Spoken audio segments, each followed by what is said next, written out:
தமிழ் நண்பர்கள் அனைவருக்கும் வணக்கம். இப்போது நம்ம சேனலில் என்ன வீடியோ பார்க்க போகிறோம் அப்படின்னா, நம்ம கோழி பண்ணைக்கு அமைச்சிருக்க வலையை பற்றி தான் பார்க்க போகிறோம். இப்போ நீங்கள் பார்த்துட்டு வந்து பார்த்திங்கன்னா ரீசனாக ஒரு 4 மாதத்துக்கு முன்னாடி போட்ட வலை. இப்போது நான் உங்களுக்கு இன்னொரு குவாலிட்டி காட்டுறேன். இப்போ இந்த வலை பார்த்திங்கன்னா நம்ம பண்ணை ஆரம்பிக்கும் போது ஒரு 4 வருஷத்துக்கு முன்னாடி வாங்கின வலை. 4 வருஷத்துக்கு முன்னாடி வாங்கின வலை இப்போ பார்த்திங்கன்னா தெரியும். 4 வருஷத்துக்கு முன்னாடி வாங்கின வலை இது வந்து பார்த்திங்கன்னா 1 mm திக்னஸ்ஸு. ஒரு விரல் தான், 2 விரல் இதுக்குள்ளே போகும். இதுக்குள்ளே வந்து பாம்பு புகாத வலைன்னு சொல்லிவிட்டு நான் இதை வாங்கினேன். இது 4 வருஷம் ஆகியும் இதோட குவாலிட்டி பார்த்திங்கன்னா தெரியும், இன்னும் நல்ல நிலமையில் தான் இருக்குது. நான் காலை வச்சு மிதிச்சுட்டு இங்கே பாருங்க கையால் வலிக்கிறேன். அப்போயும் இது இன்னும் ஃபஸ்ட் கிளாஸில் இருக்குது. ஆனால் இப்போது ரீசனாக இந்த 4 மாதத்துக்கு முன்னாடி வாங்கின வலை இருக்குது சொன்னல, அந்த வலையோட குவாலிட்டி பார்த்திங்கன்னா ரொம்ப ஒஸ்ட்டு. ஏன்னா அந்த வலைக்கும் இந்த வலைக்கும் பார்த்திங்கன்னா டிஃப்ரெண்ட். அது 4 வருஷம் தாண்டியும் இன்னமும் அதே வாங்கின கண்டிஷன்லேயே அப்படியே இருக்குது. இப்போது இது நான் 4 மாதம் தான் ஆச்சு வாங்கி. இதோட கண்டிஷன் என்னென்னு பார்த்தீங்கன்னா இதை பாருங்கள், உங்களுக்கே தெரியும். ஒரு இடம் நல்லா கிழிஞ்சிருக்கா, இந்த கண்டிஷன் தான் இருக்குது. சுத்தமாக வலை ஃபுல்லாகவே டேமேஜ். 4 மாதத்தில் இந்த அளவுக்கு வலை டேமேஜ் ஆகும்னு நான் எதிர்பார்க்கவே இல்லை. இதுக்கும் இதில் இன்னொரு விஷயம் என்னென்னா, அது 1 mm திக்னஸ்ஸு, இது 2 mm திக்னஸ்ஸு. ஆனால் இது வந்து கொஞ்சம் ஒரு 4 விரல் போகிற அளவுக்கு கேப் இருக்கும். இதில் பார்த்தீங்கன்னா தெரியும், 4 விரல் உள்ளே போகிற அளவுக்கு இதில் கேப் இருக்கும். இது எதுக்கு வாங்கினேன் அப்படின்னா, திக்னஸ் அதிகமாக இருக்குது, குவாலிட்டி நல்லாயிருக்கும் அப்படின்றதால வாங்கினேன். ஏற்கனவே அவங்ககிட்ட வாங்கின வலையில் குவாலிட்டி இருந்துச்சு, அதனால் இது குவாலிட்டியாக இருக்குன்னு பார்த்தேன். இப்போ பார்த்தீங்கன்னா தெரியும், இங்கே பாருங்கள், சும்மா நான் லைட்டாக கையால் இந்த மாதிரி பண்ணுறேன். அப்படியே பார்த்தீங்கன்னா வலை தூள் தூளாக கையில் போயிடுது. இன்னும் கொஞ்சம் டைட்டாக போட்டு ஒரு இழுத்தேன் அப்படின்னு வச்சிங்கன்னா வலை தூளாக இருந்துடும்.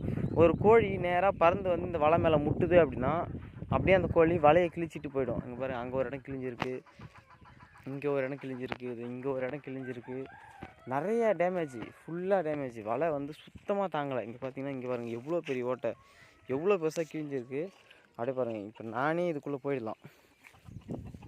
இங்கே பாருங்கள், வலைக்கு உள்ளே போந்து நானே இந்த பக்கம் வந்துட்டேன். இந்த அளவுக்கு பெரிய டேமேஜ். இதெல்லாம் எப்படி எந்த அளவுக்கு இது கிழிக்குதுன்னு பார்த்தீங்கன்னா, இது எல்லாமே வந்து கோழிகள் சும்மா ஒன்றோட ஒன்று சண்டை போட்டுட்ருக்கோம். உங்களுக்கு நிறைய தெரியும், சேவல்கள் பட்டை கோழிகளை தெத்திட்டுருக்கோம். அந்த மாதிரி சண்டை போடும்போது கிழிகிற வலை தான் இதெல்லாம். அதுலேயே இந்த அளவுக்கு வலை கிழியுது, ரொம்ப ஒஸ்ட்டு. இங்கே பார்த்தீங்கன்னா தெரியும், வலைக்கே பேட்ச் போட்டு வச்சுருக்கேன். இது அந்த பழைய வலை சொன்னேன்ல, அந்த பழைய வலையை எடுத்து புது வலைக்கு பழைய வலையை பேட்ச் போட்டு வச்சுருக்கேன். அந்த அளவுக்கு குவாலிட்டியில் ஒஸ்ட்டு. நீங்கள் வந்து வலை அமைக்கிறீங்க அப்படின்னா கண்டிப்பாக நீங்கள் ஒரு நல்ல ஒரு குவாலிட்டியான வலையாக பார்த்து அமைங்க. பழைய வலையில் எனக்கு நல்ல சாட்டிஸ்ஃபேக்ஷன் இருந்துச்சு. ஆனால் இப்போ போட்ட வலையில் சுத்தமாக எனக்கு திருப்தியே இல்லை. ஏன்னா ரொம்ப டேமேஜ் ஆகி போயிடுச்சு. இந்த வலை ஒன்றும் சொல்லிக்கிற அளவுக்கு இல்லை. ஆனால் வந்து ரேட் வைஸ் பார்த்திங்கன்னா ரெண்டும் ஒரே ரேட்டு தான். அதுவும் 450 ரூபா தான், இதுவும் 450 ரூபா தான். ரெண்டுத்துக்கும் என்ன டிஃப்ரெண்ட் அப்படின்னா குவாலிட்டி தான் டிஃப்ரெண்ட்டு. குவாலிட்டி, அதுக்கப்புறம் இதோட லென்த்து வந்து பார்த்திங்கன்னா இதை அது வந்து லென்த் அதிகமாக போச்சு.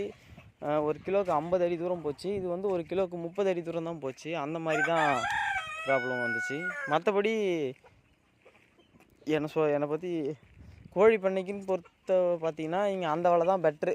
இந்த ஃபஸ்ட்டு காமிச்சு பார்த்திங்கன்னா குவாலிட்டி நல்லா இருக்குன்ட்டு இந்த வலை தான் பெட்ரு. நான் வந்து பார்த்திங்கன்னா இது லைஃப் வரும்னு நினச்சி இதை வாங்கி போட்டேன். பட் எனக்கு லைஃப் வரல. ஆனால் இது வந்து லைஃப்பும் வந்துச்சு, பாதுகாப்பு இன்னும் கொஞ்சம் அதிகமாகவும் இருந்துச்சு. இதில் வந்து பாம்பு எதுவுமே உள்ளே போகாது. நிறைய வாட்டி பார்த்திங்கன்னா இதில் வந்து சாரை பாம்புகள் இதில் மாட்டியிருக்கு. சாரை பாம்புகள் மாட்டும்போது எடுத்து விட்டுருவேன். மோஸ்ட்லி பார்த்திங்கன்னா இந்த வலையில் வந்து ஒரு கண்ணை கட் பண்ணோம் அப்படின்னா பாம்பு வெளியே வந்துடும். ஸோ பாம்பை வெளியே எடுத்து விட்டுருவேன். ஏன்னா அது இருக்கிறது நல்லதான். இங்கே இருக்க எலி எதனாச்சும் பிடிச்சி சாப்பிடும். ஸோ அதை பற்றி பிரச்சனை இல்லை. வலைக்கு கோழி பண்ணைக்கு உள்ளே தான் பாம்புகள் வராத அளவுக்கு பார்க்கணுமே கண்டி. வெளியே இருக்கிறதுல நமக்கு எந்த பிரச்சனையும் இல்லை, அது பாட்டு வெளியே மேய்ஞ்சிட்டு போயிடும். ஸோ நீங்கள் கோழி பண்ணைக்கு வலை அமைக்கிறீங்க அப்படின்னா ஒரு நேரில் போய்ட்டு பார்த்தே வாங்க. நான் வந்து இதை ஆன்லைனில் ஆர்டர் பண்ணி தான் வாங்கினேன். ஸோ அவங்க எந்த அளவுக்கு குவாலிட்டி தராங்கன்றது எனக்கு தெரியல. நீங்கள் முடிஞ்ச அளவுக்கு நேரில் போயிட்டு வலையோட குவாலிட்டி தரத்தை பார்த்துட்டு அதுக்கப்புறம் வாங்குங்க. நான் இதை வாங்கும்போது கூட பார்க்கும்போது நல்லா தான் இருந்துச்சு, நல்ல குவாலிட்டியாக இருக்கிற மாதிரி தான் இருந்துச்சு.